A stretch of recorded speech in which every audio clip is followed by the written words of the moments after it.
क्षत्रिय को ब्राह्मण मारेगा मगर क्षत्रिय ब्राह्मण को नहीं मारेगा। तो क्षत्रिय क्या करेगा? जो मारा उसको नहीं मारेगा। जिस नागों के साथ उनका कोई झगड़ा नहीं है उस नागों को क्षत्रिय मारेगा और फिर बचा हुआ एक नाग क्षत्रिय को मारेगा। अगर क्षत्रियों को बचना है, नागों की हत्या से बचना है, तो उनको क्या करना होगा?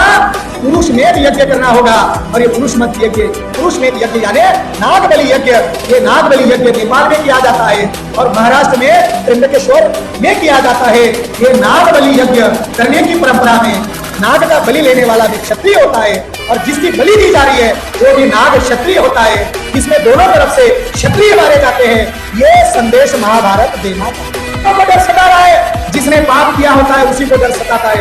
वो कह रहे कि क्षत्रिय लोग भविष्य में ब्राह्मणों का नरसंहार कर सकते हैं। ब्राह्मण कह रहा हम नहीं कह। एक अंग्रेजी अखबार में खबर आ गई और खबर में ये लिखा गया कि क्षत्रियों को कोई बदला रहा है और उनके दिमाग में ब्राह्मणों के प्रति कोई गुस्सा डाल रहा है। और आधिकारिक सूत्रों से हमको जानकारी मिल गई है कि भामसेन का थिंक टैंक क्षत्रियों को ब्राह्मणों से अलग करने में कामयाब हो गया। इस धम्मो सनातनो। इससे वो परेशान होता है और 21 बार खत्म कर देता है। मगर 21 बार खत्म करने के बाद महाभारत की कथा क्लोज होनी चाहिए। अगर उनके दुश्मन क्षत्रिय है तो कथा का एंड होना चाहिए। इसमें नागों की बलि देने का संदर्भ क्यों आया? नाग तो हम लोग हैं, नाग तो क्षत्रिय लोग हैं, तो नागों की हत्या का संदर्भ महाभारत में क्यों आया? तो महाभारत में नागों की हत्या का संदर्भ इसलिए आया क्योंकि महाभारतकार कथा कहते हैं कि महाभारत युद्ध वास्तव में क्षत्रियों को आपस में लड़ाकर मारने का युद्ध है। कौरव और पांडवों का युद्ध ये डिवाइन प्लान है, यानी ये दैवी षड्यंत्र है। और कृष्ण के मुंह से ये बताया जाता है आने वाला युद्ध यज्ञ की तरह नरसंहारक होगा। साथियों, उस युद्ध में सभी लोग मार दिए जाते हैं। पांडव जीतने के बावजूद हिमालय में जाकर आत्महत्या करते हैं और आत्महत्या करने के बाद ये होता है कि नाग परीक्षित, पांडव की तरफ से परीक्षित बचता है और कौरव की तरफ से धृतराष्ट्र जो अंधा होता है वो 2 बचते हैं। अब वो अंधा बचता है और परीक्षित बचता है। मगर जब खांडव वन में पांडव जाते हैं तो खांडव वन में पांडवों के द्वारा और ब्राह्मणों के द्वारा वहां पर नाग यज्ञ किया जाता है और नागों को जलाकर मार दिया जाता है। मगर उसमें से एक नाग बच जाता है, तक्षक नामक नाग बच जाता है और वो अपनी जान छुड़ाकर वहां से निकल जाता है। इधर जब कौरव और पांडवों का युद्ध होता है तो केवल परीक्षित और धृतराष्ट्र बचता है और जब वो जो बचा हुआ नाग है वो आ जाता है और परीक्षित को वो काट कर डस कर मार डालता है। मगर परीक्षित का और एक बेटा होता है जिसका नाम होता है जन्मजय। अब आखिरी क्षत्रिय का वारिस बचा रहता है, उसका नाम होता है जन्मजय। तो जन्मजय के पास एक ब्राह्मण आता है और जन्मजय को ब्राह्मण एक कथा सुनाता है कि ये तो विधि द्वारा लिखित है कि क्षत्रिय को ब्राह्मण मारेगा मगर क्षत्रिय ब्राह्मण को नहीं मारेगा। तो क्षत्रिय क्या करेगा? जो मार रहा है उसको नहीं मारेगा। जिस नागों के साथ उनका कोई झगड़ा नहीं है उस नागों को क्षत्रिय मारेगा और फिर बचा हुआ एक नाग क्षत्रियों को मारेगा। अगर क्षत्रियों को बचना है, नागों की हत्या से बचना है, तो उनको क्या करना होगा? पुरुषमेध यज्ञ करना होगा। और ये पुरुषमेध यज्ञ यानी नाग बलि यज्ञ ये नागबली यज्ञ नेपाल में किया जाता है और महाराष्ट्र में त्र्यंबकेश्वर में किया जाता है। ये नागबली यज्ञ करने की परंपरा में नाग का बलि लेने वाला भी क्षत्रिय होता है और जिसकी बलि दी जा रही है वो भी नाग क्षत्रिय होता है। इसमें दोनों तरफ से क्षत्रिय मारे जाते हैं। ये संदेश महाभारत देना चाहता है। महाभारत का मूल संदेश क्या है कि ब्राह्मण परशुराम क्षत्रिय को मारेगा, क्षत्रिय नाग को मारेंगे, उसमें से कुछ नाग बच जाएंगे और बचे हुए नाग बचे हुए क्षत्रियों को मारेंगे। अगर ये साइकिलिंग बंद करना है, अगर क्षत्रियों को बचना है तो नागों की हत्या करनी चाहिए और नागों की हत्या करने के लिए पुरुष में यज्ञ करना चाहिए। ये संदेश महाभारत देता है। इससे एक मैसेज महाभारत ने दे दिया कि नाग भी क्षत्रिय थे और क्षत्रिय भी नाग के वंशज थे। इसमें नाग और क्षत्रियों को आपस में भिड़ाकर मार दिया। ये संदेश महाभारतकार देते हैं। अब सवाल होता है 21 आंकड़ा ही ब्राह्मणों ने क्यों लिखा? अगर ये बौद्धों की प्रतिक्रिया में है तो बौद्ध धर्म में त्रिरत्न महत्वपूर्ण है। 3 रत्न बुद्ध धम्म संघ। 7 को 3 बार गुना करो, 7 त्रिक 21 होता है। ये 21 आंकड़ा नहीं है, ये त्रिरत्न को यानी संपूर्ण बौद्ध धर्म को कोड लैंग्वेज में खत्म करने का संदेश है। साथियों, इस आधार पर यह प्रमाणित होता है, जो बात बाबा साहब अम्बेडकर ने बताई वो बात इस आधार पर प्रमाणित होती है कि नाग और ब्राह्मणों का झगड़ा है और नाग लोग इस देश के मूल निवासी लोग हैं।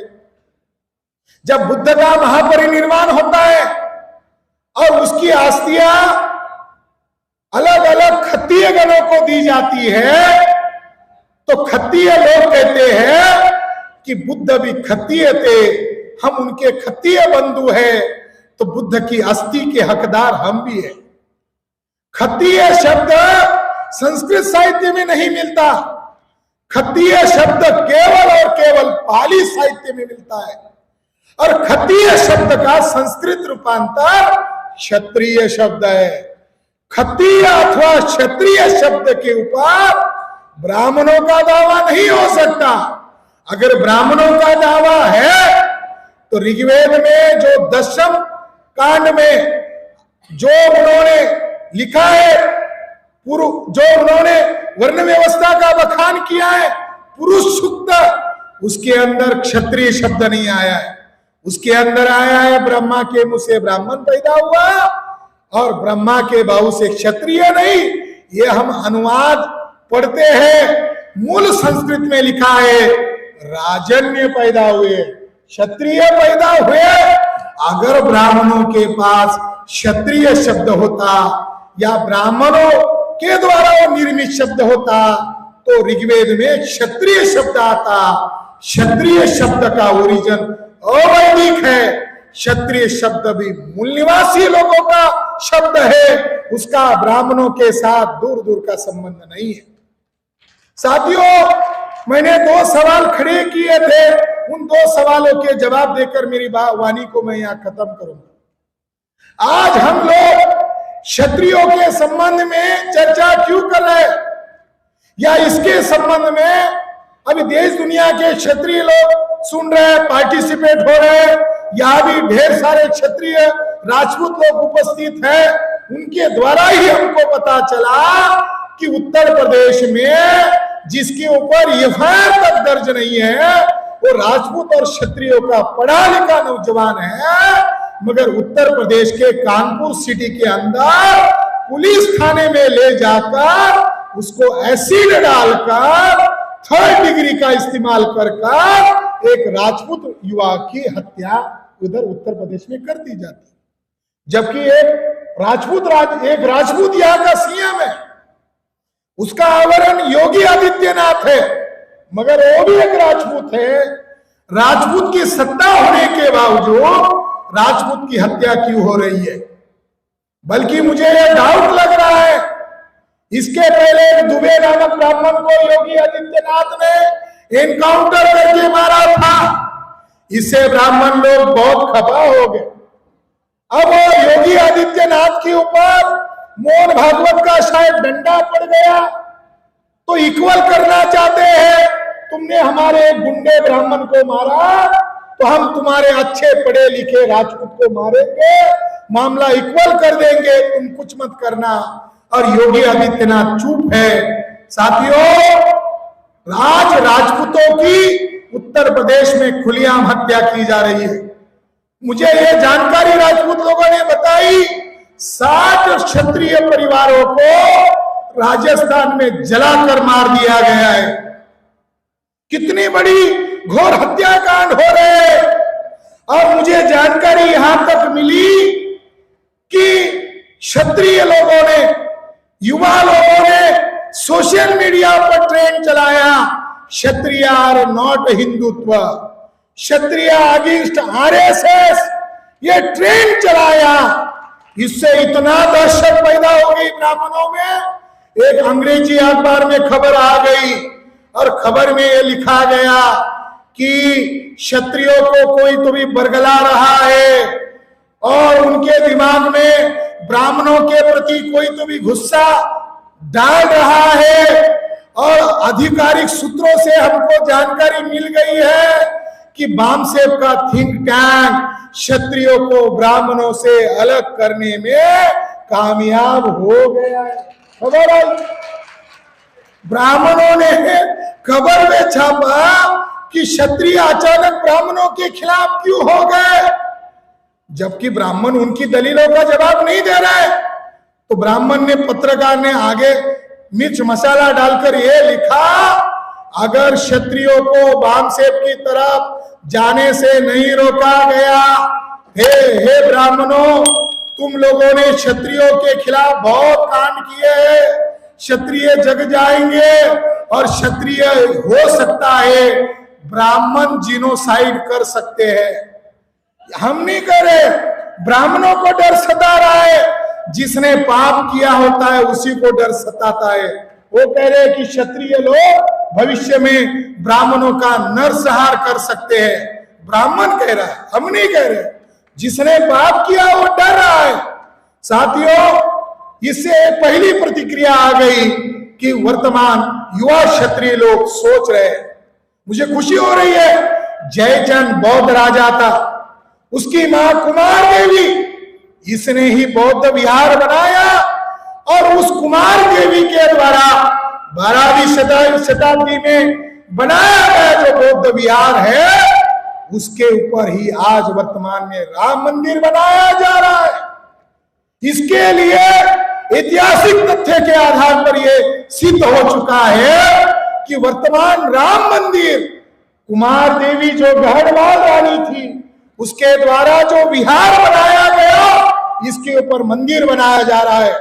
ब्राह्मण लोग एक क्षत्रियों को आगे करके, राजनाथ सिंह और योगी आदित्यनाथ को आगे करके ब्राह्मण राज को पुनर्जीवित कर रहे हैं। ये बात क्षत्रियों को बिल्कुल पसंद नहीं है। यहां पर जो युवा जो अपने आप को महाराजा बौद्ध राजा जयचंद के वंशज कह रहे हैं, वो इसका विरोध कर रहे हैं। हम आपके धन्यवाद देते हैं, आप सही में बौद्ध राजा जयचंद के वारिस हो। साथियों, राजपूत और क्षत्रियों को अलग से संगठन क्यों खड़ा करना चाहिए? अभी 2022 एंड हो रहा है, 2024 आने वाला। जब बंगाल का चुनाव आता है तो अमित शाह बंगाल में जाकर चिल्लाता है, हम बंगाल का चुनाव होने के बाद सीए एनआरसी लागू करेंगे। जब गुजरात का चुनाव आता है तो उधर अमित शाह जाकर चिल्लाता है कि गुजरात का चुनाव होने के बाद हम सीए एनआरसी लागू करेंगे। साथियों, हम लोग एससी एसटी ओबीसी के लोग सीए एनआरसी के खिलाफ भारत बंद किया और डिमांड किया, सीए एनआरसी अगर करना है तो मोदी भागवत की शर्त पर नहीं, हमारी शर्त पर करो, डीएनए बेस सीए एनआरसी करो। हम लोग लड़ रहे हैं और ब्राह्मणों को डर लग रहा है। राजपूत और क्षत्रियों को इसीलिए संगठन बनाना होगा क्योंकि उनके वकील उनको बनना होगा। ब्राह्मणों को मुंह तोड़ जवाब देना होगा अगर सीए एनआरसी में अगर किन लोगों की अपनी नागरिकता जाने का डर सताएगा या जिनकी षड्यंत्रता पूर्वक नागरिकता छीनी जा सकती है, उसमें 4 कम्युनिटी है, एक जाट है, एक गुजर है, एक राजपूत अथवा क्षत्रिय है और चौथे नंबर पर अहीर या यादव है। इन 4 कम्युनिटी को ब्राह्मण लोगों ने सिथिनियन लोगों कहा है, बाहरी लोग कहा है, शक कुशान हुनों की औलाद कहा है। तो ब्राह्मणों के द्वारा तो हमारे लोगों को यही झूठा इतिहास सच इतिहास पता चला है। राजपूत और क्षत्रिय लोगों को घृणा और देश भावना की वजह से वो नागरिकता से उनका अधिकार छीन सकते हैं। ये बात जब मैंने इलाहाबाद हाई कोर्ट के पूर्व जज जस्टिस वीरेंद्र यादव साहब को बताई तो उन्होंने कहा हम आपको करबद्ध विनंती करते हैं, आप अलग अलग विषय पर रिसर्च करते हो, आप अहीरों पर भी करो और जाट गुज्जरों पर भी करो और क्षत्रिय राजपूतों पर भी करो, मैं आपके समर्थन में खड़ा हो जाऊंगा। मैंने वो लिखा और इलाहाबाद हाई कोर्ट के जज जस्टिस वीरेंद्र यादव ने भी इस बात को कबूल किया। हे जाट गुजर राजपूत अहीर लोगों इकट्ठा हो जाओ, आरएसएस बीजेपी के लोग तुम्हारी नागरिकता छीनना चाहते हैं, इसलिए तुम्हें इकट्ठा होना पड़ेगा और भामसेब के साथ खड़ा होना पड़ेगा।